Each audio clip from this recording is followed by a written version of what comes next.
এটা একটা খুবই সুন্দর অঙ্ক ম্যাট্রিক্সের।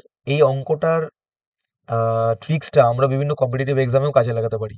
যে কোনো 2x2 অর্ডার, শুধুমাত্র 2x2 অর্ডারের জন্য এটা হবে। যে কোনো 2x2 অর্ডার ম্যাট্রিক্স যে ইকুয়েশনটাকে ফলো করে, সেই ইকুয়েশনটা বের করার ফর্মুলা হচ্ছে x square minus some off diagonal, some off diagonal into A matrix minus determinant of A into I that is equals to zero. যে কোনো 2x2 অর্ডার ম্যাট্রিক্স এই ইকুয়েশনের ফর্মুলাটা স্যাটিসফাই করে।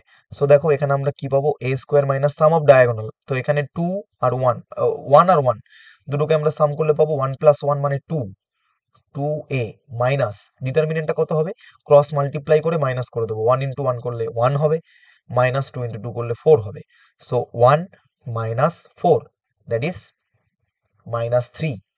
আচ্ছা, এটা ফর্মুলাতে প্লাস হবে, sorry, that is minus three into I equals to zero. But given কোয়েশ্চেনে দেখো কি আছে, X square minus two X, এটা তো মিলে গেছে, A square minus two A এটা মিলে গেছে, বাট এখানে দেখো ফাইভ আছে, তো এখানে ফাইভ নেই, তো এটা ফাইভ আমরা নিয়ে আসবো ব্যালেন্স করে। তাহলে আমরা কিভাবে আনবো, A square minus two A minus five I plus two I that is equals to zero. তাহলে দেখো এই যে পার্টটা, এই পার্টটা একটা ইকুয়েশন, এই পার্টটাকে আমরা বলতে পারি এফ অফ এ।